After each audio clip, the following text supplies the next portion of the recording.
En 1964, le Congo est le théâtre d'une guerre sanglante entre les troupes gouvernementales et des fractions armées, dont la plus célèbre était connue sous le nom des Simba. Moins bien armée, moins bien structurée, cette rébellion s'est démarquée par la violence de ses offensives, mais aussi par la brutalité de ses méthodes. Mais dans un pays comme le Congo, avec des ressources naturelles incommensurables et un positionnement géostratégique hyper important, bien évidemment que ce conflit a attiré des puissances internationales, que ce soit l'Union soviétique, la Chine, la France, les États-Unis, la Belgique et bien d'autres pays, complexifiant ainsi ce conflit et surtout créant un phénomène d'enlisement. Et cela a bien évidemment abouti à la mort de milliers de personnes. D'autant plus que ce conflit s'est terminé par une succession d'opérations internationales ou, si vous voulez, occidentales, que ce soit l'opération Dragon Rouge, l'opération Dragon Noir, l'opération White Giant. Toutes ces opérations ont été perpétrées au Congo et ont mis fin à cette guerre. Comment et dans quel contexte est née la fameuse rébellion des Simba? Qui en étaient les têtes pensantes? Mais surtout, quels sont les dessous de son évolution et de sa chute? Asseyez-vous confortablement, prenez un petit verre de jus d'orange. L'histoire de la guerre du Congo et la rébellion des Simba, c'est maintenant. Bonjour, je suis Mr. Rez, bienvenue sur ma chaîne YouTube. Ici on parle de culture afro, d'histoire afro, d'actualité afro, de géopolitique afro. Si tout ça vous parle, n'hésitez vraiment pas à vous abonner. Comme vous le savez, tous les dimanches on fait des vidéos longues, mais pour ce mois de décembre, janvier, j'ai décidé de faire une longue série de 20 vidéos en 30 jours. Nous sommes à la 11e vidéo, donc si vous avez raté les vidéos, n'hésitez pas à les voir ici. Asseyez-vous confortablement et c'est parti. Congolais et Congolaises, combattants de l'indépendance, aujourd'hui victorieux, à vous tous, mes amis qui avez lutté sans relâche à nos côtés, je vous demande de faire de ce 30 juillet 1960 une date illustre. Le 30 juillet 1960, le Congo obtient son indépendance. Cependant, cette transition a été très rapidement perturbée. En fait, à peine une semaine après l'indépendance, il y a eu une mutinerie au sein de l'armée parce que les soldats congolais voulaient le départ de leurs supérieurs belges. Ils voulaient également une évolution de leur grade. Ces événements ont donné lieu à des actes de violence qui ont eu pour effet un exode massif des colons belges. Et cette situation sera l'occasion rêvée pour la Belgique d'envahir le Congo fraîchement indépendant avec des milliers de soldats. Il y aura de nombreux incidents, notamment l'attaque du port de Matadi par les soldats belges. D'ailleurs, le 12 juillet 1960, le Congo va dénoncer l'agression belge à l'ONU. Mais derrière cette intervention belge, il n'y avait pas seulement l'intérêt de protéger les ressortissants, il y avait des intérêts beaucoup plus sombres. Il faut le dire, lors de cette cérémonie du 30 juillet 1960 d'indépendance, le roi Baudouin Ier de Belgique a fait un discours très paternaliste, très condescendant, mais surtout très lunaire à l'encontre du Congo, l'ancienne colonie. Et Patrice Lumumba, premier ministre de l'époque, a rétorqué avec un discours qu'il a un peu, on va dire, recadré. Mais ce discours a surtout hanté les Belges parce qu'il y a eu des événements, des casernes, et les Belges ont eu peur peut-être que Patrice Lumumba soit dans un élan de nationalisation de leur compagnie. D'autant plus que après leur intervention au Congo, pour soi-disant protéger les ressortissants, un gros contingent de soldats belges vont aller dans le Katanga et dans le sud Kasaï, deux provinces sécessionnistes mais qui sont les poumons économiques du Congo à cette époque. Mais ils vont surtout exacerber les tensions entre les Congolais pour préserver leurs intérêts. Parce qu'à la tête du Katanga, il y a un leader politique qui est tout sauf l'ami de Patrice Lumumba. Et ce leader s'appelle Moïse Tshombe. Il est très proche des Occidentaux et de leur compagnie industrielle, de leur compagnie minière qui exploitait l'or, le cuivre, l'uranium au Katanga. Et ce dernier va très vite montrer les crocs. Il va vouloir faire la sécession avec le Congo, on va dire. Mais ce qui se passe surtout, c'est que dans les événements, on sent clairement que la Belgique est enclin à soutenir vraiment dans les coulisses ce Moïse Tshombe.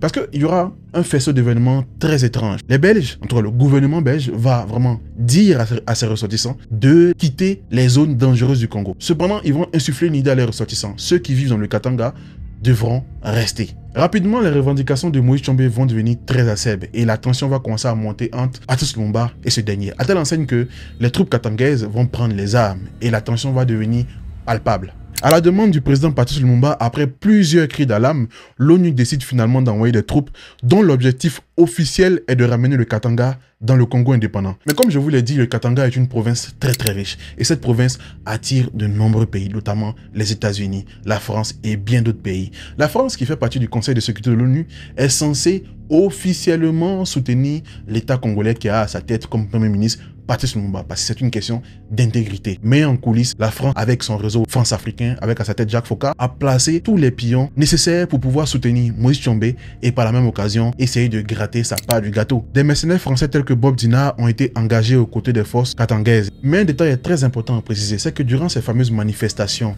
des soldats au sein des casernes, il y avait plusieurs revendications, dont une, le fait que les soldats africains, les soldats congolais n'étaient pas forcément retrouvés dans les hauts grades, dans les hautes sphères de l'armée. Donc, après plusieurs tentatives, il a fallu que Patrice Lumumba agisse. Patrice Lumumba décide de monter le sergent-major Lundula au rang de général. Mais l'un des actes les plus forts fut de remplacer le général belge Jensen par Mobutu, qui deviendra par la suite chef d'état-major adjoint. Mobutu est de profession journaliste. Certes, il a un passé dans la force publique congolaise, mais Lumumba décide donc de le placer à ce poste parce que c'est l'un des seuls Lumumbistes, on va dire, qui a un passé dans l'armée. D'autant plus que c'est le moyen pour lui de se mettre un peu en sécurité, parce qu'il subit beaucoup d'attaques de la part de la CIA, qui ont tenté plusieurs fois de l'éliminer, on va dire. Donc c'est très important d'avoir Mobutu là, sauf que celui-là même qui va causer la chute de Patrice Lumumba, c'est bien évidemment Mobutu. Mais ça, on y reviendra. En fait, pendant que Patrice Lumumba était fragilisé par la situation au Katanga, au sommet de l'État allait commencer un vrai imbroglio politique entre Patrice Lumumba, Premier ministre, et Joseph Kasavubu, président. Le président Kasavubu révoque Lumumba de son poste de Premier ministre le 5 septembre 1960, sur fond de divergence sur plusieurs sujets, dont l'anti-occidentalisme de Patrice Lumumba. Lumumba réagit en déclarant la procédure anticonstitutionnelle et annonce en retour la déposition de Kasavubu. La bataille politique va devenir telle que la situation politique au Congo va s'enliser. Donc on va se retrouver dans une situation où ce sera un statu quo. Et politiquement, le Congo sera dans une certaine inertie. Et le facteur X de cette histoire sera Mobutu. Le 13 septembre 1960, le désormais colonel Joseph Désiré Mobutu annonce la prise de contrôle de Léopoldville, aujourd'hui Kinshasa, et l'installation de sa propre administration. 2 jours plus tard, Lumumba est placé en résidence surveillée. Mon colonel, qu'est-ce qui vous a amené à prendre la décision que vous avez prise? C'était pour éviter l'effusion du sang, parce que pour moi, le sang congolais, n'est-ce pas, est précieux. Pour éviter, n'est-ce pas, le chaos. Parce que il fut un moment où, moralement, n'est-ce pas, je ne pouvais plus tenir le coup. J'avais d'ailleurs donné ma démission à M. Lumumba, qui n'a pas accepté, et à M. Kasavubu, qui a fait de même. Donc, les deux ne voulaient pas accepter ma démission. Alors, on ne savait pas en conscience prendre parti au nom de l'armée, ni pour l'un ni pour l'autre. Alors j'ai réuni tous mes officiers et sous-officiers, je leur ai posé la question, n'est-ce pas, le problème d'une façon brutale. Dans cette affaire, je suis d'ailleurs le seul élément modérateur, puisque tout le monde m'a poussé, n'est-ce pas, à opérer un coup d'état militaire. Et au lieu de le faire, n'est-ce pas, j'ai neutralisé les politiciens en leur donnant, n'est-ce pas, un délai. Ce qui se passe donc, c'est qu'à la suite de la déposition de Patrice Lumumba et surtout du fait qu'il soit mis en résidence surveillée, ses partisans, ses proches politiques seront traqués, feront l'objet d'une chasse aux sorcières. Nombreux seront arrêtés, d'autres seront même assassinés, on va dire. Et donc, la plupart d'entre eux vont essayer de fuir pour aller dans le fief de Patrice Lumumba, en l'occurrence Stanleyville, qui est l'actuel Kisangani. Et là-bas naîtra une nouvelle république.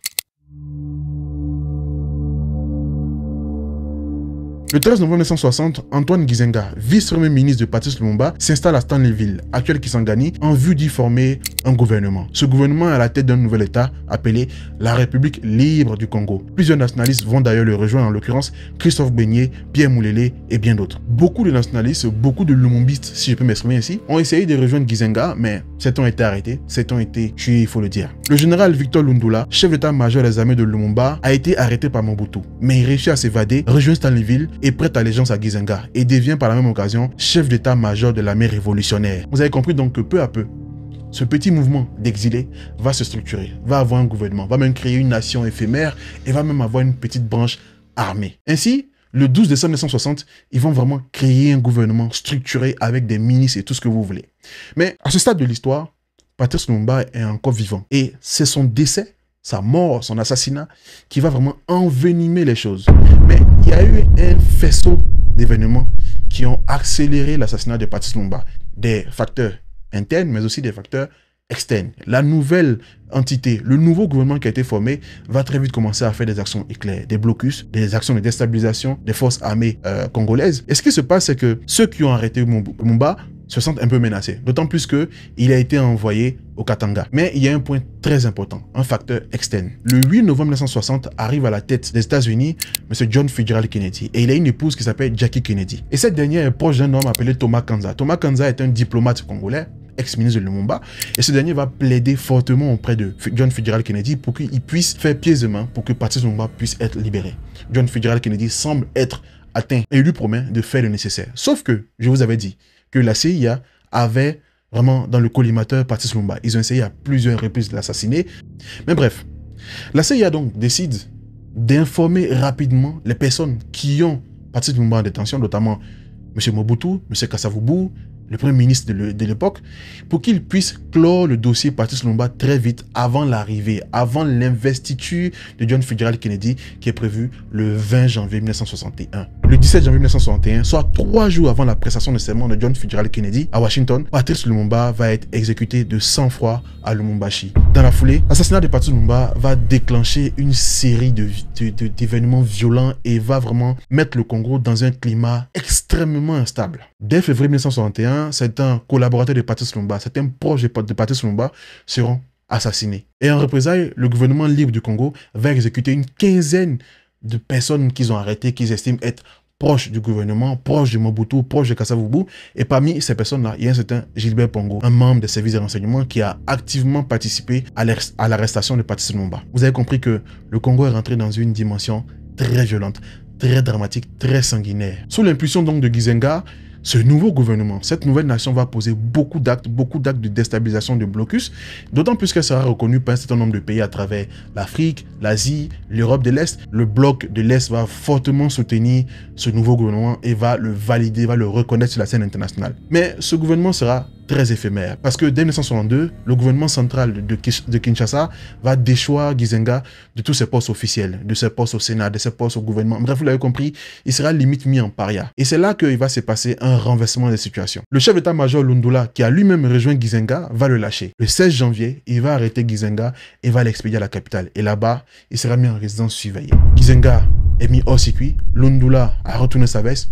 On est à un stade où la jeune République libre du Congo, ce n'est que du passé. Et Kisangani est repris par les forces d'État. Mais ce n'est pas pour autant que la lutte finit. Parce que à peine 2 ans plus tard, je dis bien 2 ans plus tard, des fractions armées beaucoup plus violentes, beaucoup plus structurées vont rentrer en ligne de compte. Et là, ce sera le début des vrais problèmes. Dirigé par des éminents lumumbistes comme Christophe Beignet, Gaston Soumialo, Boshley Davidson, sera créée une organisation appelée le Conseil de Libération Nationale, le CNL, le 3 octobre 1963. La base arrêt de ce mouvement est tout simplement le Congo voisin, dans un premier temps. Mais après, ils iront au Burundi, au Rwanda, bref, un peu dans la sous-région. Mais ce qu'il faut comprendre, c'est qu'en 1963, le contexte est différent. Les Katangais, avec les projets de sécession, ont été littéralement mis hors circuit. L'ONU s'est retirée. Il y a un vide sécuritaire qui règne au Congo. D'autant plus que le gouvernement est beaucoup critiqué pour les histoires de corruption, pour les histoires de mauvaise gouvernance. Et là, ça va créer un boulevard pour cette nouvelle mouvance, pour cette nouvelle rébellion qui va réussir à séduire de nombreux jeunes Congolais à rentrer dans les rangs.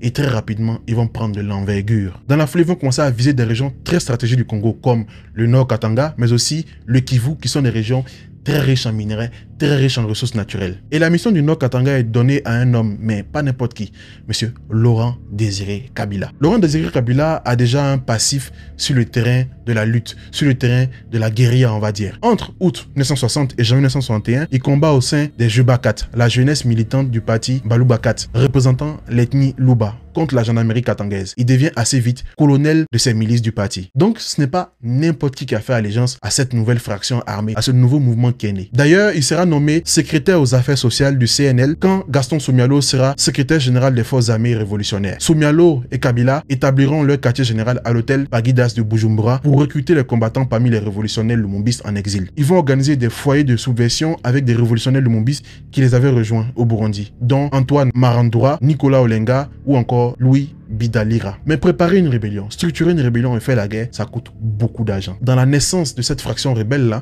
la Chine aura un rôle important.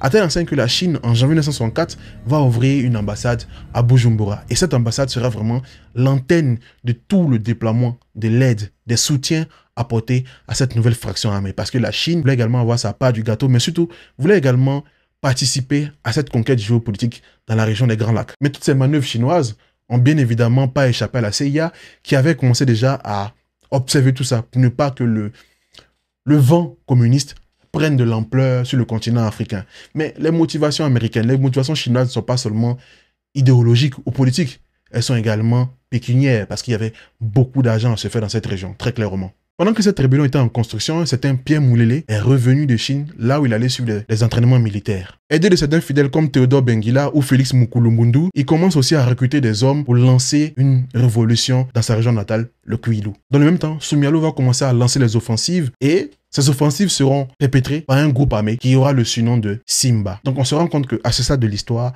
il y a deux rébellions, il y a deux forces armées. C'est très important d'en parler parce que ces deux forces armées, en l'occurrence la rébellion du Kwilu, les Mouélistes et les Simba vont très souvent combattre ensemble, vont très souvent avoir des objectifs similaires. Dans l'essence, ont les mêmes ennemis, dans l'essence, ont les mêmes soutiens. Mais il faut comprendre une chose, c'est que dans l'essence, ce sont deux mouvements qui ne sont pas forcément identiques. Parce que les Mouélistes, c'est une idéologie, c'est plus qu'une fraction armée. C'est une idéologie qui veut des réformes agraires, qui veut des réformes paysannes, qui veut des réformes identitaires, qui veut des réformes religieuses et sociales. Alors que chez les Simba, c'est un combat frontal pour aller déloger ceux qui sont à la tête du pouvoir du côté de Kinshasa, mais surtout avoir une seconde indépendance. Donc, c'est peut-être nuancé, mais ces petites différences-là, qui à ce stade de l'histoire ne sont pas forcément très tangibles, très perceptibles, vont être également très importantes dans la suite de l'histoire. Quoi qu'il en soit, vous l'avez compris, à ce stade de l'histoire, sont nées deux grosses rébellions armées, deux fractions armées ténaces. Et les Simba s'attaquent à l'est du pays et les Mouélis s'attaquent à l'ouest du pays. Le 16 janvier 1964, un conflit éclate dans les villes d'Idofa et Gungu, dans la province du Kwilu. Ce qui a commencé comme une petite insurrection l'année précédente s'est transformé en une rébellion de grande échelle. Les rebelles dirigés par Pierre Moulélé ont mené des attaques contre de nombreuses institutions religieuses, gouvernementales et industrielles dans le Kwilu. Cela a entraîné la mort de nombreux Congolais, mais surtout, ils ont permis de mettre en place des embuscades où ils ont pu battre les troupes gouvernementales. Vous l'avez compris, les Mouélistes ont commencé à prendre de l'envergure. Et rapidement, les rebelles, que ce soit les Mouélistes ou les Simba, connaissent de nombreux succès, mais vraiment à une vitesse effrénée. Le 15 mai 1964, les forces révolutionnaires du colonel Bidalira battent une compagnie de l'armée gouvernementale congolaise à Uvira. Ils récupèrent des armes et sèment la panique au sein des troupes armées gouvernementales. Ce qu'il faut dire, c'est que les troupes armées gouvernementales étaient terrifiées par un aspect vraiment très spécial. Les forces des Simba avaient cette réputation d'être mystiquement très forts. Il est vraiment mouléliste? Non, oui, il dit qu'il est chose, il a participé dans les combats des Moulélistes, mais à fond, il n'était pas Mouléliste. Il était recruté la nuit du 13 au 14. Il était obligé de combattre contre l'ANC. Il était obligé de combattre contre l'ANC. Il dit qu'ils n'ont pas peur des militaires malgré quelque chose, des lourdes pertes qu'ils subissent de jour en jour, mais ils n'ont pas peur des militaires. Ils n'ont pas peur, pourquoi? Parce qu'ils sont drogués aux chambres? Ni sababu kanafuta bangi ndio sawa wasikie wa militaire woga. Ni sababu kanafuta bangi ni juu ile wasikie hawana woga wa askari. Wanasema walipatia dawa. Haba wakifika kwa vita sababu wanakimbia wanageuka nyuma. Ils disent c'est parce qu'ils ont eu le médicament qui leur dit que voilà, même si les militaires tiraient sur eux, ils ne savent pas plus, être atteints de balles. Au début de ce conflit-là, notamment même en mai, on va dire même au milieu du conflit, les troupes gouvernementales commençaient à déserter littéralement parce qu'elles avaient peur. Il y avait la rumeur selon laquelle, mystiquement, ils seraient très puissants. Donc, ils commençaient déjà à déserter le terrain. Et ça conduit vraiment à un effet boule de neige parce que dans de nombreuses régions, les soldats gouvernementaux ont commencé à déserter et les Simba ont pris de l'envergure. Les Mouélis également ont pris de l'envergure. Petit à petit, cette fraction armée est devenue très puissante. Et dans ce contexte-là, ils vont récupérer Kisangani, ils vont récupérer d'autres villes, ils vont augmenter les membres de leur armée. En juillet, les forces rebelles sous l'égide de Laurent Désiré Kabila s'emparent de Kassongo, Kindu et d'autres villes. Il faut également rappeler qu'il y a une ville qui s'appelait Albertville qui a été également prise par les rebelles avec toujours M. Kabila qui était parmi les instigateurs, parmi les cerveaux de ces opérations. Donc il faut comprendre que c'était une recrue hyper importante pour la fraction armée, très importante. Donc les villes commencent à tomber. Au milieu de l'année 1964, et on va dire pratiquement la moitié du Congo est sous contrôle de ces forces rebelles. Mais on ne peut parler de ces fractions armées sans parler de leur côté sombre. Parce que lors de la prise de Kisangani, par exemple, les forces armées, les Simba ou Mouélis, tout ce que vous voulez, parce qu'à un moment, ces deux-là combattaient littéralement ensemble, ont perpétré des actions très sombres. Je parle d'actions vraiment que je ne peux citer dans cette vidéo. On parle d'agression sexuelle, on parle de mutilation, on parle de décapitation, on parle d'assassinat d'hommes, d'enfants, de femmes. Bref, toutes les personnes qui à leurs yeux, étaient liés de loin ou de près au gouvernement, aux troupes de Mobutu, aux troupes de Kasavubu, vraiment payaient le lourd tribut. Mais c'était d'une violence extrême. Je dis bien extrême. Tous les édifices qui pouvaient rappeler l'État, qui pouvaient rappeler le gouvernement central, faisaient l'objet d'attaques sanglantes. Et ça, vraiment, dans l'histoire des Simba ou encore des Mouélistes, ce sont des faits qui sont réels. Donc, après les succès de ces rebelles qui contrôlent désormais une grande partie du territoire, le général Joseph Mobutu, désormais chef d'état-major de l'armée congolaise, a mis en œuvre une politique de terre brûlée contre les rebelles du Kwilu. L'armée congolaise a incendié les villages du Kwilu. Tout ça n'a pas empêché les forces rebelles de prendre de l'ampleur parce qu'ils avaient une âme secrète. Et cette âme secrète faisait à peine 1m42. Elle s'appelait Mama Onema. Mama Onema était une dame qui était connue pour des pratiques mystiques que d'autres appellent la sorcellerie. En tout cas, elle avait la capacité de donner aux soldats l'impression qu'ils étaient invincibles à travers des scarifications, des incantations. Et sur le champ de bataille, ça a joué psychologiquement, mais à un point que vous n'imaginez pas. Parce qu'en face, tout le monde était au courant que Mama Onema donnait des potions, donnait des amulettes à ces soldats. Et ces soldats ont pu vaincre tous les adversaires pendant un bon bout de temps. En plus de l'aspect mystique, il faut rappeler que au sein du Congo, il y avait de grosses dissensions ethniques. Donc, toutes les tribus, toutes les ethnies qui étaient vraiment réfractaires au régime central de Kinshasa ont rejoint leurs enfants, en tout cas leurs frères ont rejoint la rébellion. Et très vite, la rébellion a commencé à gonfler, à avoir beaucoup plus de troupes. Et le contrôle sur le territoire congolais ne faisait que s'étendre. Mais là, on est pratiquement en septembre, parce qu'en septembre, toutes ces forces armées-là ont fusionné pour aller d'un même trait, aller combattre. Sauf que, fin d'année 1964, c'est la fin de la rébellion. Qu'est-ce qui s'est passé entre juillet, août et décembre pour que cette rébellion, qui était en train de marcher littéralement sur l'adversité, se retrouve vraiment en train de fuir, de s'exiler, en train d'être littéralement exterminée? C'est ce qu'on va voir maintenant. En fait, ce qu'il faut comprendre, c'est que les troupes rebelles, que ce soit les Simba ou les Mouélistes, ont certes combattu âprement, en dépit de leurs actes ignobles, des massacres qu'ils ont pu perpétrer, mais ils ont tenu tête à l'armée congolaise, qui était pourtant, on va dire, très bien armée. Mais il y a eu tout un tas d'éléments qui ont conduit à la pète. Le premier, ce sont les dissensions internes. Entre Olenga et Soumialo, il y a eu beaucoup de dissensions, déjà, premier point. Entre les Mouélis et les Simba, il y a eu beaucoup de dissensions. Parce que je vous ai dit que ces deux mouvements ont été souvent assimilés, ont été souvent confondus, mais dans l'essence, il y avait des divergences. Il y avait des problèmes ethniques, il y avait des problèmes tribaux. Donc ça fragilisait le mouvement. Il manquait également une sorte de cohésion en termes de stratégie militaire. Mais l'un des facteurs déterminants qui a causé la perte de ce mouvement, c'est l'image qu'il redonnait. Déjà, en premier point, c'était un mouvement qui avait la réputation d'être sanguinaire, même à l'encontre des civils. Ça, c'est un premier point. Deuxième point, c'est que je vous avais dit que la CIA surveillait ce conflit, mais vraiment à la loupe. Donc, ils attendaient vraiment l'occasion rêvée pour pouvoir intervenir au Congo. Et cette occasion n'avait pas tardé à venir. Ce qui se passe, c'est que ces soldats, ces rebelles vont s'attaquer aux ressortissants étrangers, aux blancs. Donc, il y aura des missionnaires même qui seront attaqués. Il y aura des touristes, des ressortissants blancs qui vivaient dans ces régions-là qui ont été attaqués. À tel point que ces derniers vont même négocier avec les chefs traditionnels afin qu'on les évacue dans l'endroit où ils étaient internés, en l'occurrence l'hôtel Victoria. Et donc ce qui se passe, c'est que c'était l'occasion parfaite pour les Occidentaux pour enfin légitimer une quelconque intervention. D'autant plus qu'avant ça, il y a eu l'intervention belge qui s'est finie en demi-teinte avec vraiment une note pas forcément positive. Et donc là, c'était l'occasion rêvée. Dès cet instant, les Occidentaux ont en leur main la possibilité d'enfin intervenir. Mais ils ne peuvent pas intervenir comme ça s'ils n'ont pas un pion réel sur le terrain. Mon désir est de rentrer le plus vite possible dans mon pays, le Congo. Je ne suis pas un élément qui voudrait créer des troubles. Je suis plutôt un élément de paix. Pour moi, il faut regrouper toutes les forces vivantes du Congo et trouver une solution dans la crise congolaise. À partir de là, Moïse Tshombe, qui était en exil, sera rappelé par les Occidentaux, en l'occurrence par les États-Unis et la Belgique. Il sera limite imposé au régime congolais qui avait du mal à endiguer cette rébellion. Et lorsqu'il arrive, il rentre en trombe à Kinshasa et tout.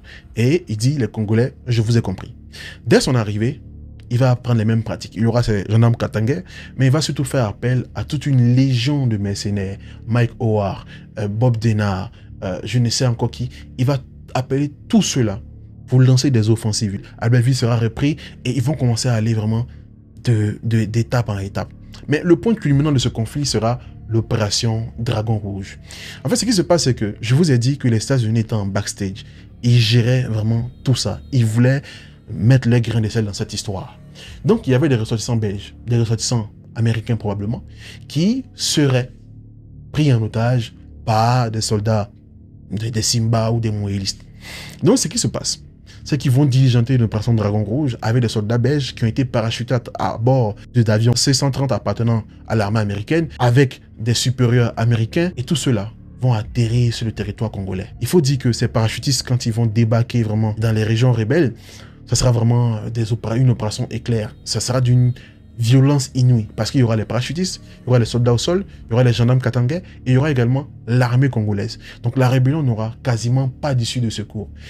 Beaucoup vont s'enfuir et même dans leur fuite, ils vont exécuter nombreux de leurs otages. Donc il y aura des otages occidentaux qui vont perdre la vie, mais dans l'ensemble, ils vont réussir à libérer les otages occidentaux. Mais il faut dire que la victoire lors de cette guerre ne se limite pas seulement à l'opération Dragon Rouge. Il y a eu l'opération Dragon Noir, il y a eu l'opération White Giant, il y a eu tout un tas d'opérations pour vraiment venir à bout de cette rébellion qui, certes, était désorganisée, certes, avait des dissensions intérieures, certes, n'avait pas vraiment une bonne politique en termes d'image, mais c'est une rébellion qui a vraiment été un grain de sable dans la chaussure du gouvernement de Kasavubu, de Mobutu, des Occidentaux, et ils ont réussi à les battre fin 1964. Par la suite, Che Guevara est passé du côté du fleuve Congo pour essayer vraiment de réveiller cette rébellion. Ça n'a pas forcément porté des fruits, mais il était important pour moi de vous parler de l'histoire de cette rébellion, parce qu'elle a été très sanguinaire. Elle a commis des crimes, en face l'armée congolaise également a commis des crimes, mais c'est une rébellion qui a donné du fil à retordre au gouvernement congolais. Et c'est une rébellion qui est littéralement née des suites de l'assassinat de Patrice Lumumba. Certes, dans les actions, ce n'était pas forcément des actes lumumbistes, il faut le dire, mais dans l'essence, dans l'élément déclencheur, ça a été l'assassinat de Patrice Lumumba. Pour vous montrer un peu l'impact qu'a eu la disparition de ce monsieur sur l'histoire du Congo. On peut l'aimer, on peut ne pas l'aimer, mais le calendrier montre clairement que l'élimination de ce dernier a déclenché vraiment un vent de déstabilisation sur le Congo. Parce que l'histoire du Congo, après l'indépendance, c'est deux cycles. C'est un premier cycle court avec Lumumba aux affaires et c'est un cycle long avec l'après Lumumba. Un cycle long qui a aussi été très sanglant. J'espère que vous avez aimé cette vidéo. N'hésitez vraiment pas à partager, à liker. Cette vidéo n'est pas approfondie parce qu'on fera la vidéo du Congo. Oui, on va la faire. On va faire Lumumba. On va faire Kabila. Pas toute l'histoire de Kabila, mais les dessous de son assassinat. On va également faire le Ghana, parce que j'ai vu que vous avez beaucoup demandé. Et la dernière vidéo, je ne suis pas fan parce que j'estimais que je parlais trop vite, j'estimais que j'étais trop sous pression, je ne sais pas ce qui s'est passé. Donc, je voulais rectifier le tir. Et surtout, n'oubliez pas que les vidéos qu'on fait actuellement, ce n'est pas l'essence de la chaîne. L'essence de la chaîne, c'est des vidéos longues, détaillées, les dimanches. Donc, les vidéos que je fais, c'est pour le challenge. Quand on finira le challenge, on va continuer nos vidéos longues du dimanche. Et de temps en temps, on va dire une fois chaque 2 semaines, on fera des vidéos comme ça. Parce que j'estime que sur des sujets qu'on a déjà abordés, on n'a pas eu le temps dans les vidéos longues de détailler certains événements phares. Par exemple, l'histoire du Bénin, je peux faire l'histoire du Bénin. Mais l'opération Crevette, il faut vraiment la faire à part, la détailler. Et c'est comme ça, l'histoire de la guerre du Biafra, je vous ai fait une vidéo. Mais j'estime que tous les coups d'État qui sont survenus avant la guerre du Biafra étaient importants à comprendre. Donc, après une vidéo, on peut effectivement faire des petites histoires comme ça pour vraiment détailler certains faits marquants. Mais ce n'est pas l'essence même de la chaîne. On fera toujours nos vidéos courtes, mais la chaîne, c'est des vidéos longues, détaillées, qui prennent du temps à sortir, qui prennent beaucoup de temps à sortir, mais ce sont des vidéos longues, détaillées. Donc, n'hésitez pas à vous abonner, n'hésitez pas à liker, partager. D'ici là, portez-vous bien. Bisous, bisous.